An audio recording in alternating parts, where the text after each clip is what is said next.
A group of high school students started a project to research a string of unsolved murders. There is no profile of this killer except for the ones the students created. What if this guy's still alive? Like, what if he comes after us? Once you start getting a few tips or a few leads or a few identifications, then the cold case isn't so cold anymore. This is Murder 101. Listen to Murder 101 on the iHeartRadio app, Apple Podcasts, or wherever you get your podcasts. It's Kate and Oliver Hudson, host of the new podcast, Sibling Revelry. That's right. We started this show because, you know what? No one talks about siblings and that dynamic. The siblings, they know each other better than anybody. Yes. You know. Listen to Sibling Revelry on the iHeartRadio app, Apple Podcasts, or wherever you listen to podcasts. Episode 64, How to Use Cash Envelopes Effectively with Allison Baggerly from Inspired Budget. Welcome to the Frugal Friends podcast, where you'll learn to save money, embrace simplicity, and live a richer life. Here are your hosts, Allison and Jill. Welcome to the Frugal Friends podcast. This is Jill, and I have Allison here with me from Inspired Budget. Hey, Allison. Hey, Jill. How's it going? Good. So if this sounds a little bit unusual to you all as listeners, it is. And here's why. Jen gave birth to a human, like a real live baby. He's so adorable. His name is Kairos, and she is spending some time with him, taking that maternity leave. So we've got some fantastic things still going on, though, with Frugal Friends, because Allison is my stand-in co-host, Frugal Friend, and all things getting out of debt and budgeting, and she's just a wealth of knowledge. You will remember her. If you've been following along with us for a long time, we interviewed her in episode 18, all about her and her family's massive debt payoff of $111,000 and how she did that. I, of course, sloppily titled that, like, How Allison Got Out of Debt with Babies. With babies. So then people were like, wait, she used her babies? I used my babies to get out of debt. Yeah. No, I just had babies while we were getting out of debt. That was... I'm a podcaster, not a blogger, very clearly. That writing is not always my forte. But anyways, Allison's from Inspired Budget, and she teaches women how to budget, make savings become second nature, and pay off debt. So she's got some amazing stuff, which I'm sure we will talk about throughout this podcast. She'll be joining me for 2 more podcasts, so you'll get to know this lovely lady a lot better, I'm sure. But check her out. We'll talk about her website and all of that, but she's also on Instagram, so follow her. It's worth it. It's so excited about this. We've been planning this for so many months, so to finally be doing it is amazing. I know. I'm so excited. And for everyone out there, if you hear kids in the background, I'm a mom. So yeah. With babies. You heard about it. I'm not selling them to pay off debt, but I am a mom with babies. I've tried to warn them, listen, mommy's working, but, you know, they are loud. It doesn't always go as planned, you know, when you podcast with babies. Yeah, no, doesn't always go as planned, but that's okay. That's awesome.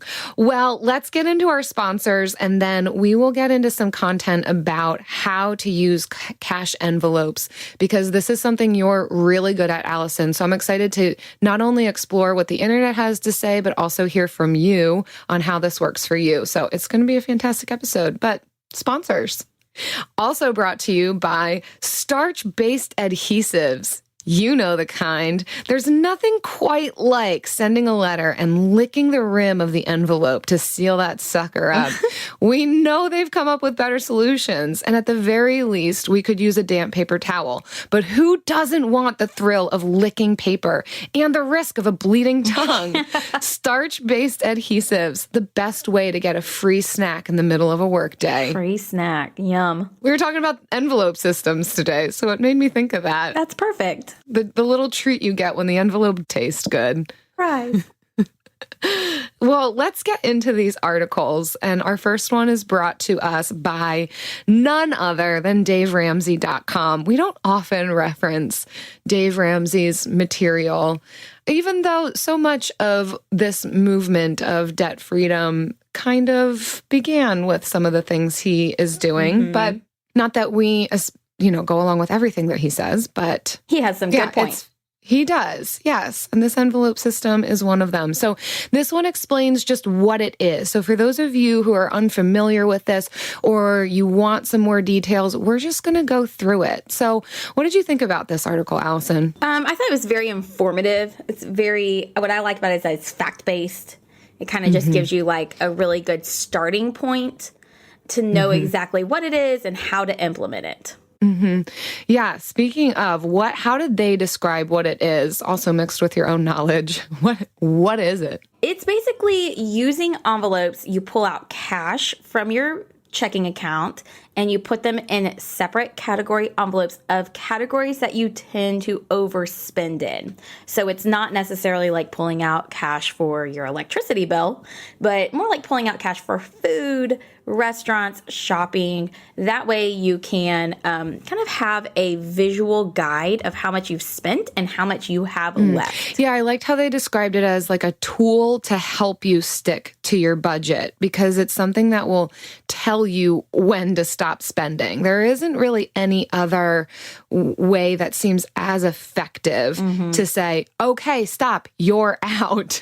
Yeah, if you're just swiping your debit card, there's no like ding, ding, ding, ding, ding, you're done.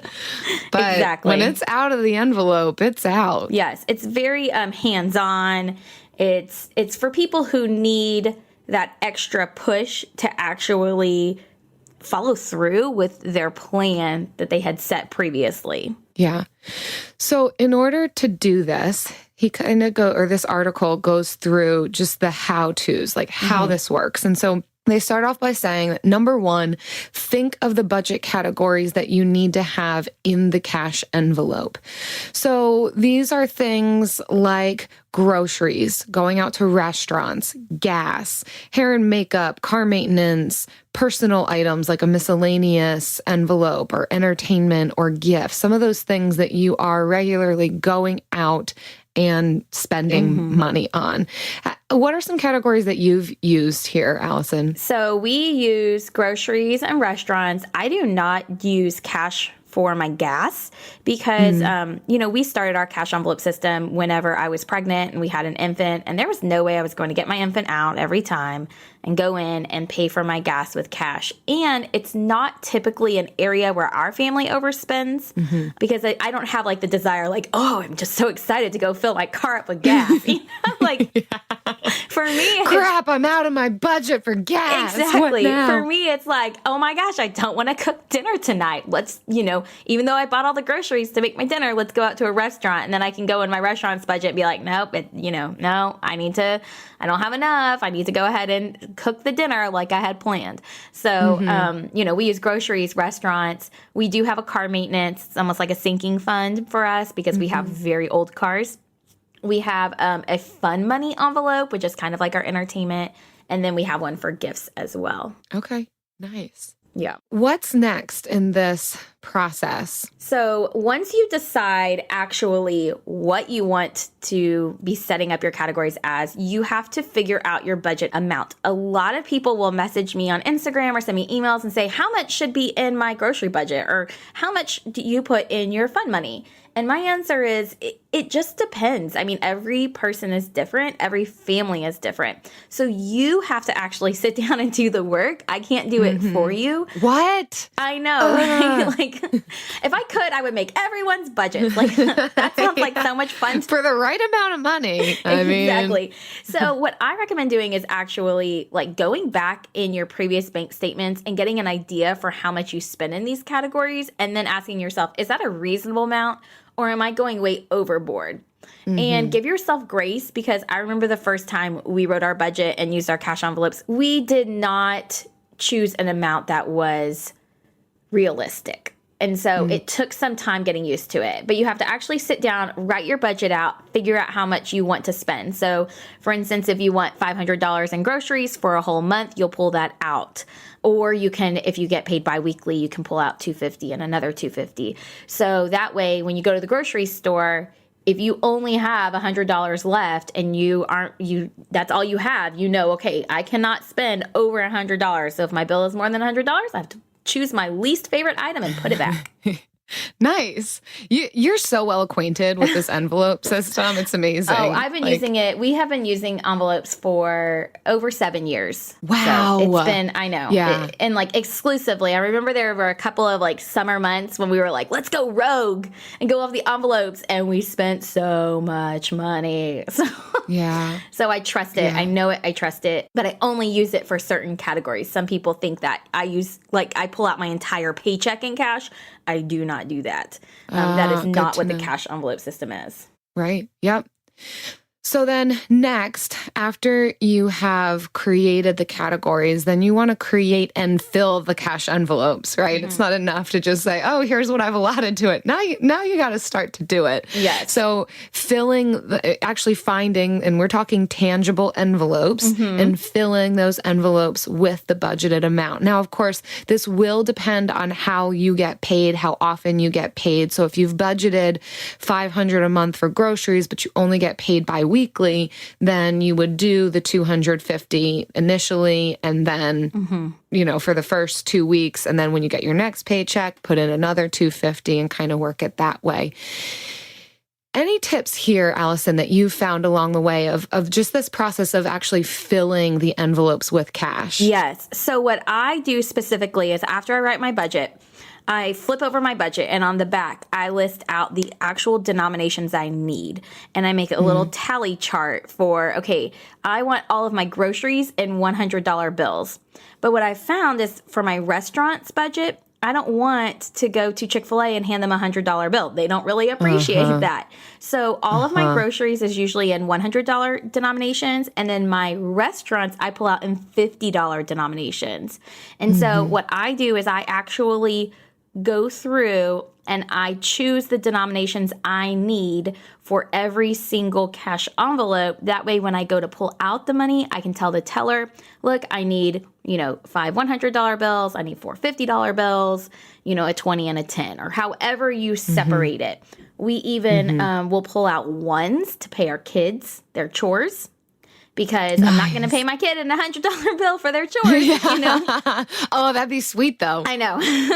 And so you need to go in with a plan, because otherwise, if you pull out $800, but you want it separated among 5 envelopes and you need some 20s and some 50s, you're going to be standing there with these $100 bills and you're going to say, wait a minute, this isn't working. So you have to make sure that you think of that in advance so that you can make it work for you. Nice. And of course, the last one, number 4, spend only what you've put into the cash envelope. That's the hardest part. Yeah, this one seems obvious. It's funny that they put it as a step, but I must admit, I do not do the envelope system to the same degree that I used to. I've taken principles from it that help to inform the way that I budget now. But when I did do this to the T, this was something that was a discipline for me. There were times when I needed to spend more and I would borrow from others, and that's a no-no, although it's part of the learning process. But well, and it's part of life. I mean, we've been doing the cash envelope system for 7 years, and there are times that we still go over usually our restaurant's budget. If I'm being completely honest, it is our restaurant's amount that is the most difficult for us. And we've been known to be like, oh, we're out, but that's okay. We'll just, put it on our debit card, or we'll just borrow from groceries. So it is a discipline. And I can tell you that after 7 years, I'm not perfect at it, but I'm a lot better than I was 7 years ago. I stick to my budget much better. So I think it's, practice makes progress. I don't always think that practice makes perfect, but it does make progress. And if you can see progress in your, in your budgeting journey and in your financial journey, then that's what it's all about, because it's not ever going to be perfect.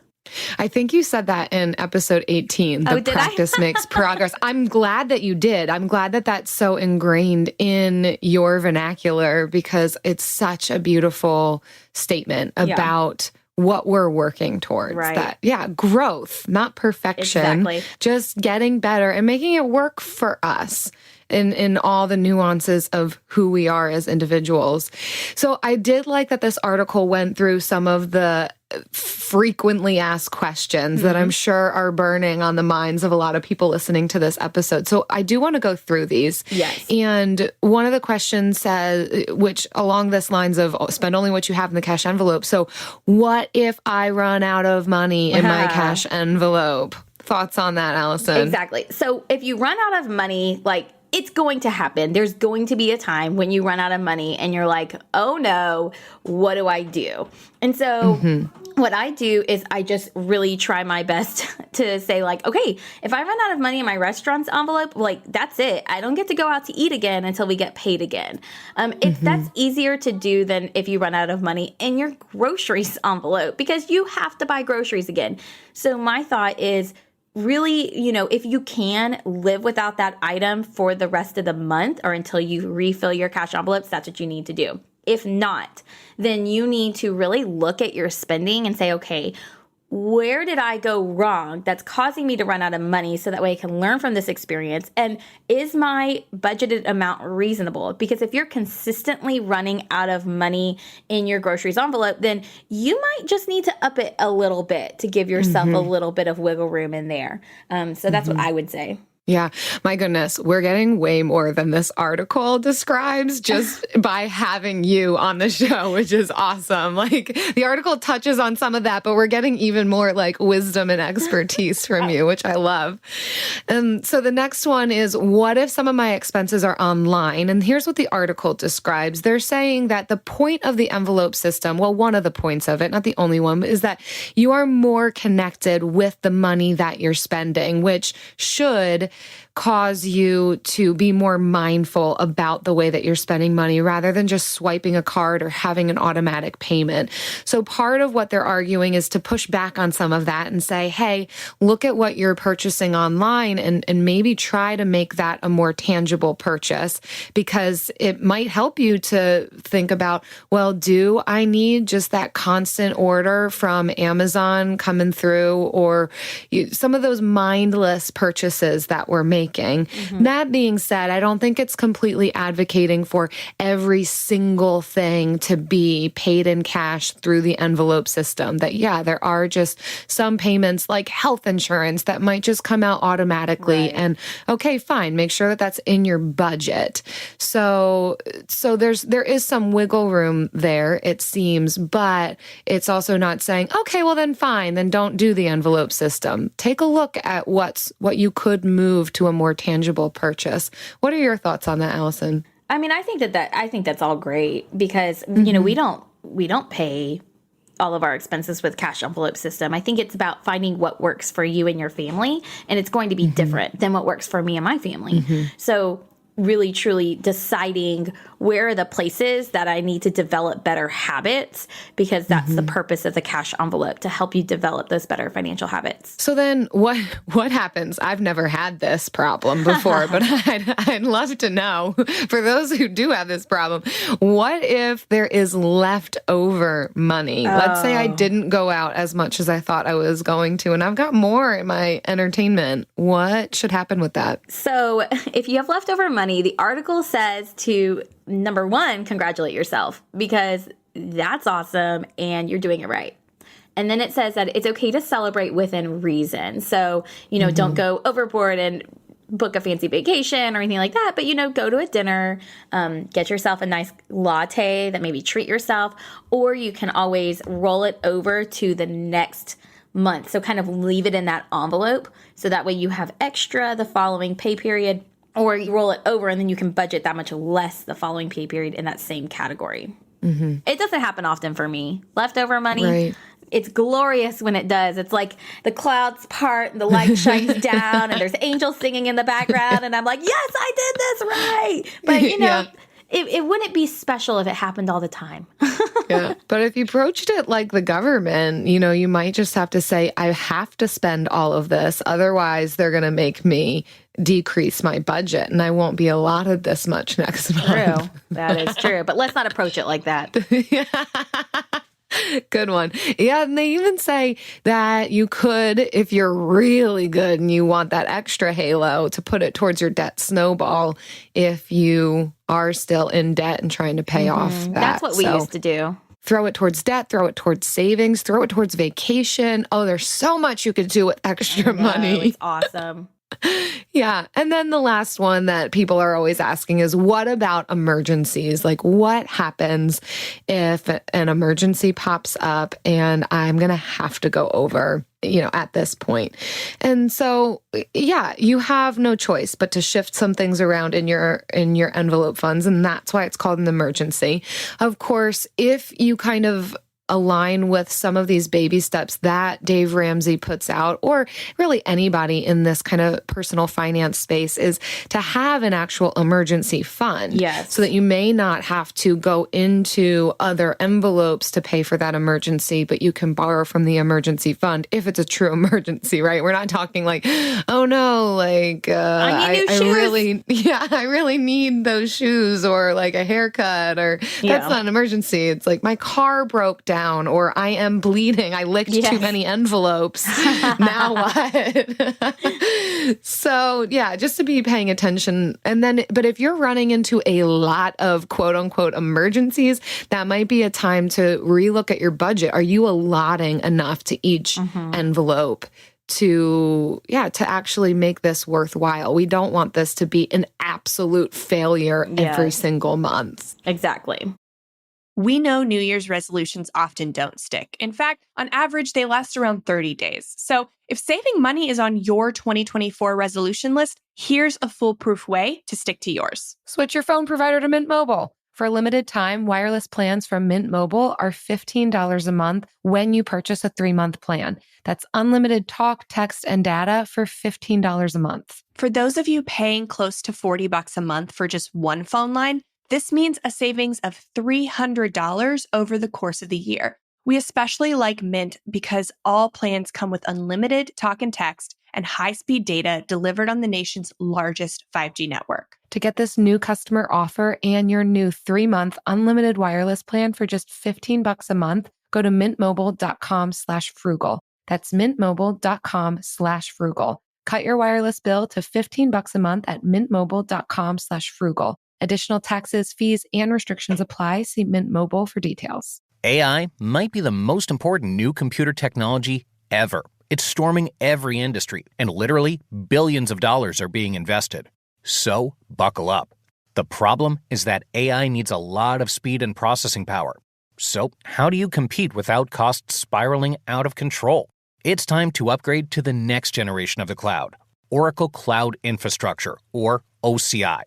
OCI is a single platform for your infrastructure, database, application development, and AI needs. OCI has 4 to 8 times the bandwidth of other clouds, offers one consistent price instead of variable regional pricing. And of course, nobody does data better than Oracle. So now you can train your AI models at twice the speed and less than half the cost of other clouds. If you want to do more and spend less, like Uber, 8x8, and Databricks Mosaic, take a free test drive of OCI at oracle.com/strategic. That's oracle.com/strategic. oracle.com/strategic. So with that said, before we move into the next article, I do want to talk through some of the advantages. Like, why do this? Because I know for some, they're probably like, this sounds like some work, a little bit more effort than maybe other budgeting approaches. And I think the article even talks about some of the advantages, but even from your perspective, Allison, what are some of the things that you've noticed this system helps with? I totally think that this system helps you really learn how you're spending your money. It forces you to face your habits. It forces you to physically see where you're overspending or where it is difficult for you, where you're having trouble with those impulse purchases. And it makes you, to me, it makes you want to do better. It makes you want to change and to really focus on your finances, hold you accountable, and it really makes it hard. You know when you're going to be overspending. You know, if I'm just using my debit card all the time, I could be going to the grocery store every week and go overspending a little bit here and there. But when I go with my cash envelopes and I look like we're going to the grocery store today, we have $105 left. It makes it obvious if I'm going to be overspending if my bill is over $105. That's it. I mean, you know, whereas if I was just swiping a debit card, if you're not actively adding up those purchases and really focusing on those categories, then it's easier to overspend. Yeah, it's easier to say, okay, my budget was 100, so this was 105. All right, no big deal. Yeah. And maybe in that moment it's not, but in time, if you're constantly overspending $5, $10, $15, that certainly adds up. Yes. Yeah, this article also says, along with what you're saying, it keeps you on track. It forces discipline. So even if this isn't a system that you end up following for the rest of your life, it is a fantastic way to jumpstart. Yes. If you are having a lot of difficulty reining in your budget, sticking to a budget, paying off debt, it just seems like I just can't get my head in the game. This one really connects you to your spending. I would even argue, as I've said already, it makes you more mindful about how you're spending, how much you're spending, and connects you with that transaction a whole lot more than, like we said, swiping a debit or credit card. So it creates more discipline in that way.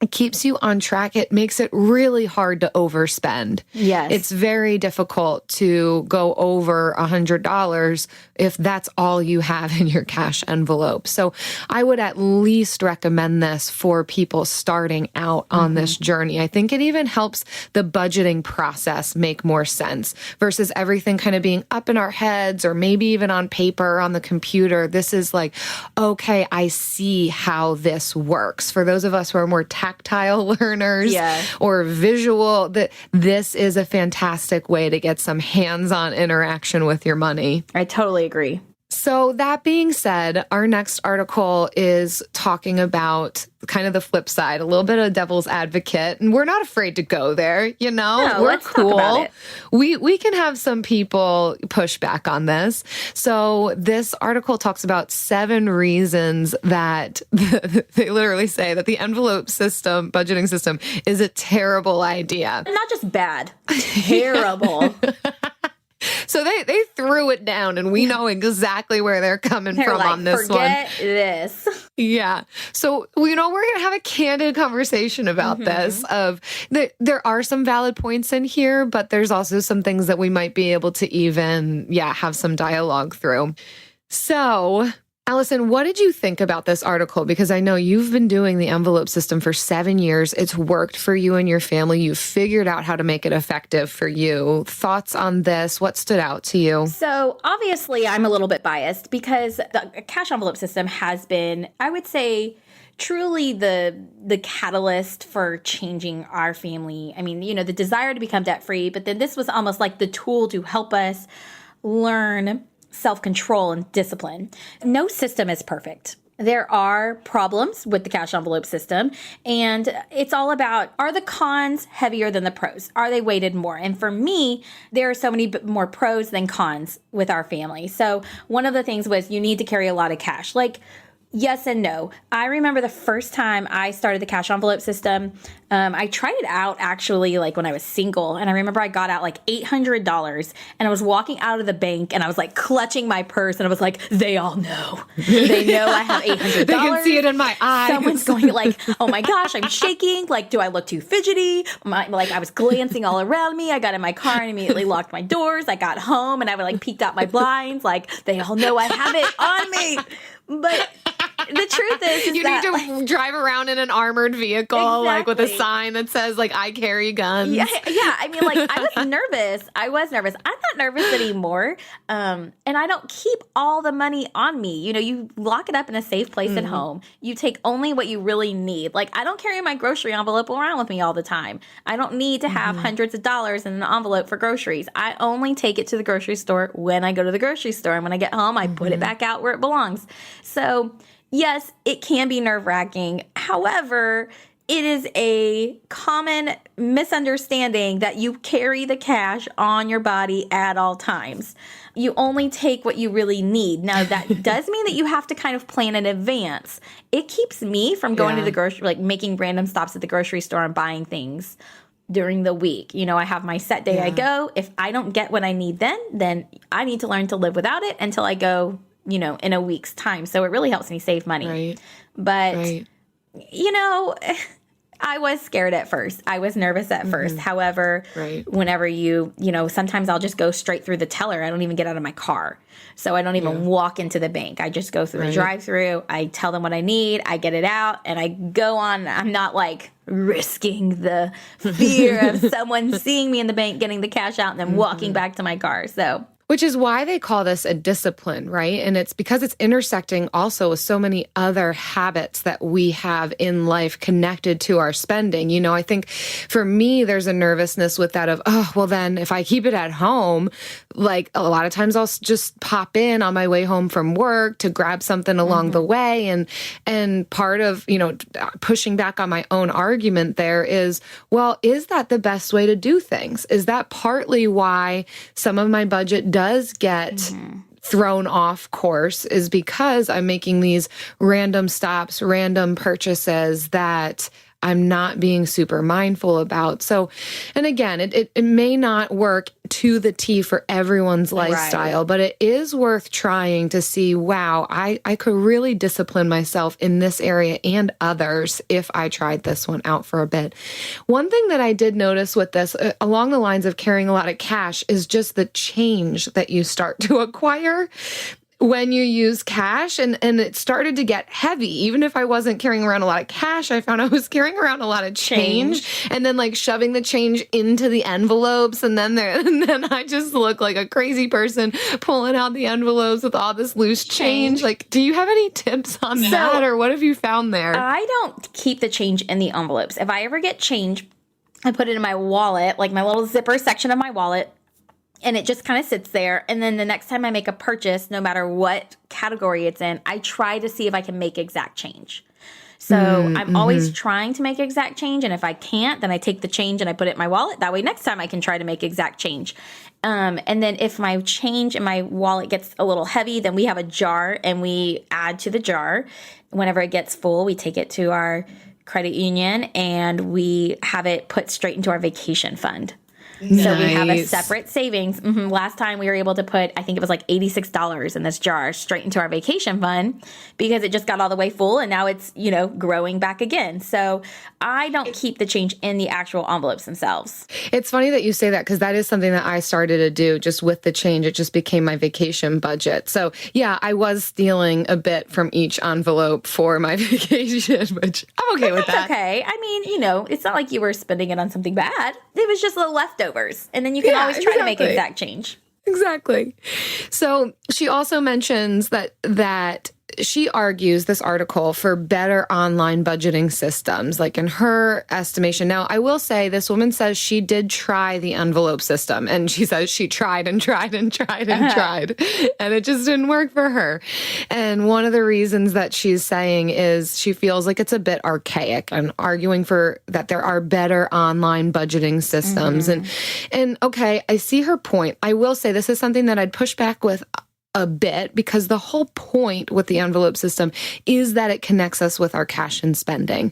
That, yeah, there are online budgeting systems where you can just like swipe through things and it's all on your phone. And that can work, right? There's all kinds of different people who need different budgeting systems. But the point of the envelope system is that you're more connected to it, like we've talked about already. And there is value in that no other system can provide. Right.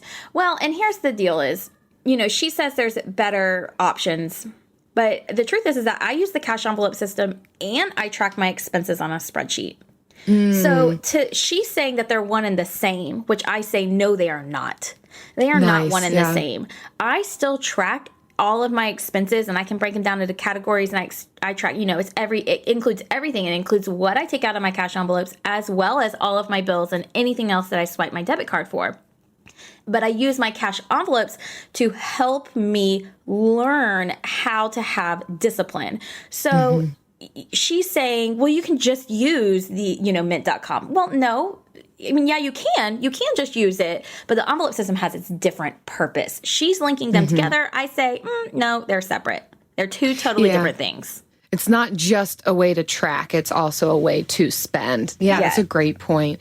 It's funny. We both, on our notes, we both mentioned number 4. So go ahead and talk about that one. So number 4, she says, well, you can't take advantage of credit card rewards. Okay. So she's saying like, oh, well, if you don't, if you're using cash envelopes, you can't use your credit card rewards. Well, I have a credit card and we use rewards, but we use them on other purchases that aren't what we would spend in cash. So are we using them for our groceries? No, but we do use them for some online purchases. We get credit card rewards for like when we booked our vacation online, we used our credit card so that way we could get those rewards. And we use it for different like doctor's visits or things like that, and then we pay it off. So we use our credit card to get rewards for some of those other purchases that we would not make in cash. We're still getting the rewards. In fact, we just got the Southwest Companion Pass. Heck yeah. I'm so excited. Nice. Good work. Excited. So we use the cash envelope budget system every single month, and we also use credit card rewards to our benefit. So I would argue that you can do both. It's a system if you want to do it. If you're willing to do both, then you can make it work. And that's part of making it work for you. It doesn't have to be so rigid to what is described specifically from one source. Yeah, it can be flexible. So the last one I wanted to mention on here was number 5. She makes the point of needing to juggle around a lot of money. And what she meant by this is that if one person has the grocery envelope, well, then what about when her husband needs to go out to grab something? Then she's got to give him the envelope, or maybe he was out already and picked it up. And he borrowed from the envelope that he had, and then she's got to swap money from hers. And it's just like so complicated. And so I get that. I did run into some of that when I had envelopes. One thing I would say about that is I actually split for me, and I'm curious to see how you've handled this, Allison, but when I did it, specifically this way, I would split it in half. So whatever a grocery budget was, split in half or a percentage based on kind of who normally buys more of what to both my husband and myself. So we both had a grocery envelope. We both had an entertainment envelope that we could purchase out of. Certainly there were times when maybe he did spend more that month than I did, so then I might replenish his envelope or vice versa. Right. But we were easily able to get around that difficulty. What are your thoughts on that? So I definitely think that this is a big drawback of using cash envelopes, and I think it's something that keeps a lot of people away from cash envelopes. They say, well, exactly what you said. Like, I need to run home by the store, but I don't have the grocery envelope. So I've dealt with this in 2 ways. Number 1 is, well, actually more like 3 ways. We try to be plan a lot in advance. So very specific. We sit down every Sunday and we have our family business meeting and we kind of talk about our activities and things like that. And so we are aware of our schedule and anything's like, oh, we need to go by the store and pick up cupcakes for some sort of school party. We know that in advance. So we do try to be that type A marriage where there are not these random surprises. But there are random surprises. So if that happens, then we try to always run home and grab the envelope in advance. That is easier for us because we do live close to where we work. However, I understand that that's not always the case for people. And so if for some reason we can't run home and grab the envelope, then we will spend it on our debit card. And then we take that amount out of the cash envelope, maybe at a later date, maybe the next day, and we go deposit it back into our checking account. So there have been times where my husband has to work on a Saturday, and I refuse to take my kids to the grocery store. Like, I know people might think I'm crazy for that, but my grocery store is my happy place where I have no children allowed. I drink my coffee, I walk through, I only get what's on my list, and it's a stress-free environment and little trip for me. If I have to take my kids, I will instead order my groceries online and go pick them up. You cannot pay for that with cash. You have to do it on your debit card. So what I will do is I will literally budget it out, pick it up, and on the way back from the groceries, stop by the bank and deposit the cash into my checking account. So it's almost like I make it work for me in that sense. If that happens, then you can always do that. Is it annoying? Is it sometimes, just that extra step? Yes, but there's lots of extra steps in life that we have to take sometimes. And so to make things work for us. So that is what we do as well. Something that I so admire about you and your family and the way that you guys are walking out your own budget is how intentional you're being with these things, because it sounds like the way that you're tracking your money and spending your money is leading to family meetings and communication with your husband and decreased spending on frivolous things and greater spending on the things that you want to spend on. It's just really neat to see how this technique has worked for you and how it has then helped you to incorporate some really healthy things into your life. Oh, well, thank you. I never thought about it like that. Cool. Because I think if we had never gone on this journey, there's no way our life would look the way we are. You're right. It forces that communication piece that maybe you don't think you need, but then you're like, oh my gosh, this is great. Having that extra communication, being on the same page. Yeah. Speaking of great things and being on the same page with stuff, it's time for the Bill of the Week.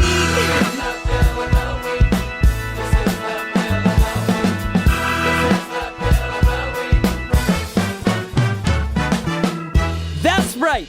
It's time for the best minute of your entire week. Maybe a baby was born and his name is William. Maybe you paid off your mortgage. Maybe your car died and you're happy to not have to pay that bill anymore. Duck bills, Buffalo Bills, Bill Clinton. This is the Bill of the Week. Hey ladies, I'm calling to share my Bill of the Week. Really my favorite bill of the entire year is that I just went to the SPCA, paid $35, and adopted an adult cat who is completely up to date on all of her shots. Her name is Tilly, and she is my brand new best friend. So I just wanted to share that your Bill of the Week could be something fun, like an adopting an adult cat instead of buying a brand new kitten. Saves you tons of money, and they're still fantastic friends. All right, have a great week, guys. Bye. Okay, so I love this Bill of the Week because we just adopted about a month ago a kitten from a high kill shelter. And so, this hits close to home because we have sweet Phoebe, who we adopted, who was fostered, and they found on the day it was born, and they said, okay, well, someone needs to foster this before, if they don't have someone to foster it by 5 p.m., we have to put her down. And so my friend fostered her and then convinced us to adopt her. And so now we have Phoebe and Joey as pets. Oh my goodness, that's awesome. Yeah, this is so amazing. Tilly and Tilly's mom. I don't think you shared your name with us, so we'll just call you Tilly's mom. What a fantastic Bill of the Week. And so fun to be willing to spend money, but on a life that you can now care for, which is so great. And an adult cat. I know. Because people don't want frugal. them. Right? How you can do something so kind and frugal at the same time, because it probably is less than, like you said, buying a kitten. Yes. Not from a shelter. And I think that I love how some bills bring you joy. And this one brought her joy. Mm-hmm. Yeah. Thanks so much for sharing that, Bill. That's a sweet one. So if you want to submit your Bill of the Week, whatever it is, whether it's sweet or funny or realistic or practical or none of those things, whatever it is, if it's a bill of some sort, pop on over to frugalfriendspodcast.com/bill and you can leave us a bill, whatever you come up with. And we'll be sitting over here just ready and waiting to hear what all you creative folks come up with. From the studio who brought you the #1 podcast, The Piketon Massacre. This is Murder 101. A group of high school students started a project to research a string of unsolved murders. Those murders happened in the mid-1980s. He's out there doing stuff. He just didn't stop. Everything that the students predicted through their profile turned out to be accurate. Redhead killer profile. Male, Caucasian, 5'9" to 6'2", 180 to 270 pounds. Unstable home, absent father and a domineering mother. Right-handed, IQ above 100, most likely heterosexual. There is no profile of this killer except for the ones the students created. Just because some of these women no longer have people to speak for them does not mean that they deserve to not be spoken for. What if this guy's still alive? Like, what if he comes after us? I said, are you going to kill me? And he said, yes. Listen to Murder 101 on the iHeartRadio app, Apple Podcasts, or wherever you get your podcasts. Discover the heartwarming and hilarious world of sibling connections on Sibling Revelry with Kate Hudson and Oliver Hudson. You might be asking yourself, what is sibling revelry? Yeah, well, we just made it up. They'll have some laughs and maybe inspire some people along the way with universal tales of what it's like to grow up with brothers and sisters. We're full-blood siblings, the only full-blood sibling. In our family. Well, not in the world. I mean... No, in the whole world. That's just it. Like, no one... Dive into family tales and explore the human mind with guests like Joel and Benji Madden. And it's fun because we've decided to open it up, to really like all kinds of different siblings. And it's going to be an awesome season.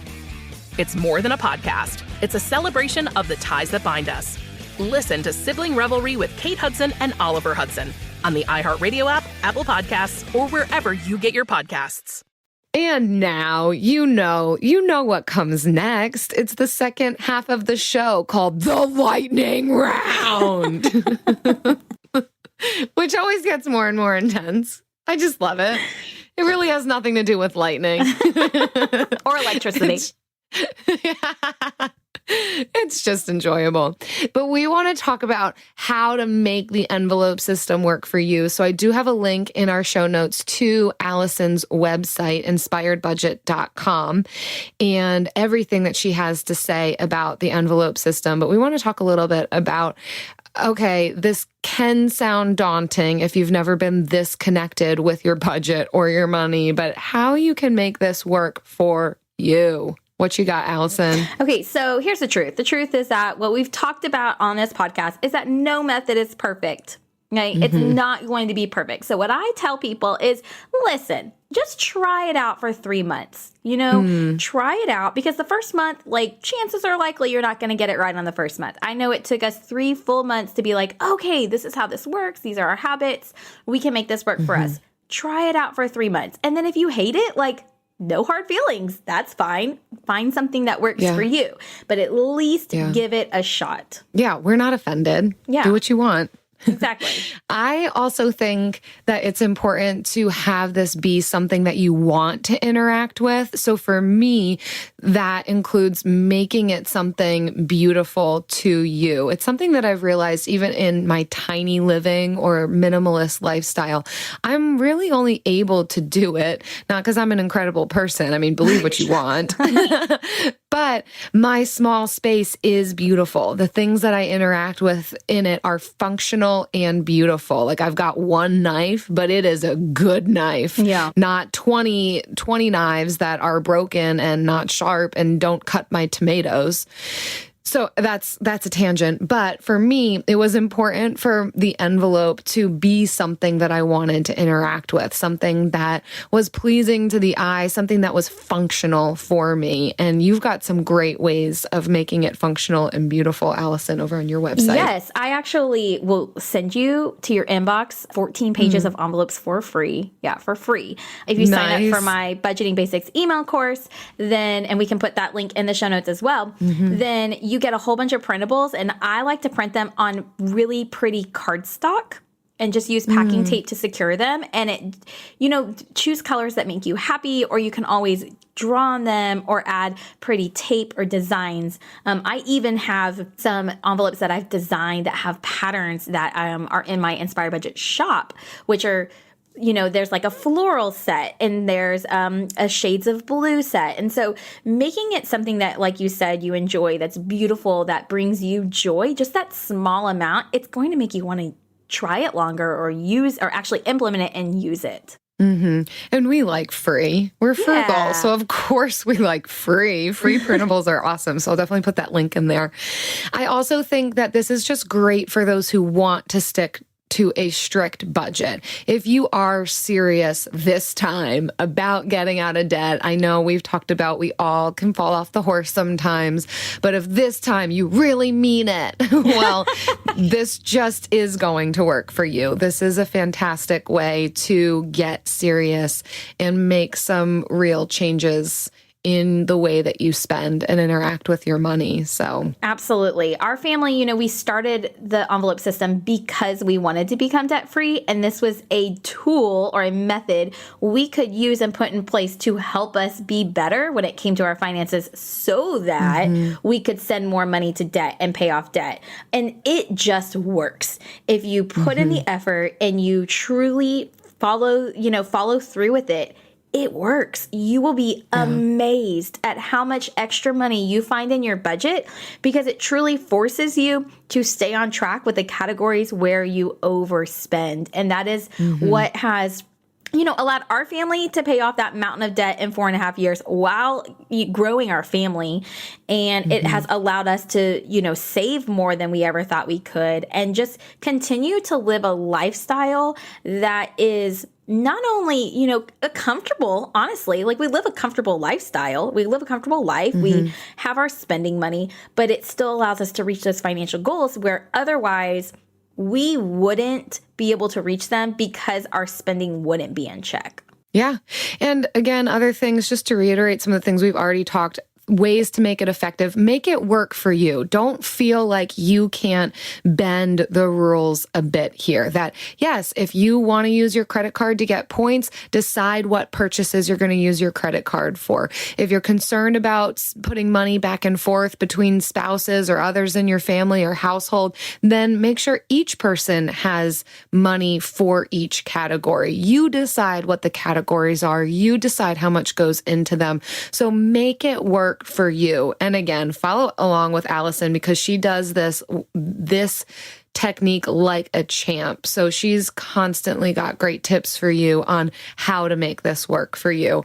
Allison, what else do you have going on over at Inspired Budget? Well, goodness. Oh my gosh. I have some great budget planners. I have a really big budget planner that's coming out soon. I'm excited about it. Actually, it'll probably be out by the time this airs. I have tons of articles and information on how to budget depending upon how you get paid, because I know it can be overwhelming if you get paid differently. So I break it down for you. I'm over on Instagram. I'm in my stories daily, sharing with you how I budget, make saving second nature, and pay off debt, and how I can help you do the same thing. That's awesome. So check it out. And last but not least, we got this Frugal Friends book club going on, and I'm super excited about this one. It's July. We're mid-July now, and so we are reading Mom and Dad, We Need to Talk by Cameron Huddleston for book club. And in case we didn't introduce it on last week's episode, this one is how to approach conversations with your parents about finances, which makes me a little uncomfortable even just describing the book, which means that it probably is something that we all need to be engaging on and knowing how to approach those conversations with dignity. So fantastic book, fantastic topic for all of us just to be kind of breaking down some stigma on that too, just in all aspects of finance. So check it out. And because we love you and because you're awesome, we want to give away a free copy. And all you have to do is leave us a review on iTunes or Stitcher, screenshot that review, and send it to frugalfriendspodcast@gmail.com. And we'll select the winners at the end of the month because you know what? Who doesn't love a free giveaway? And that's what we want to do for you. If you want an example of a helpful review, here's our review of the week. Amy says, entertaining practicality. Nice title, Amy. Thanks so much for that. These two ladies crack me up and offer great tips on living a frugal lifestyle, and the accompanying online group is great too. Thanks so much, Amy. And you're right. We not only have a podcast, we also have a Frugal Friends Facebook group called the Frugal Friends Community. So it is a private group. You do have to request to enter in. It's not that big deal. We're not that exclusive. We just ask you if you're going to be chill in the group, chill in the chat. So we have some great times over there with talking about some tips.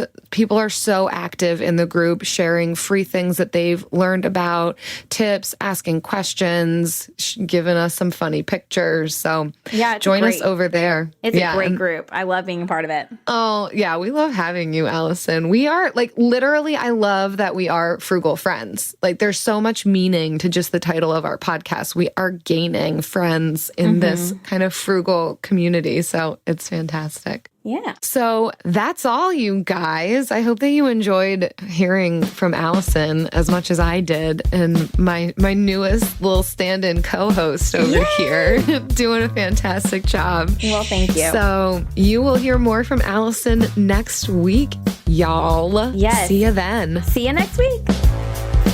Frugal Friends is produced, edited, and mixed by Eric Sirianni.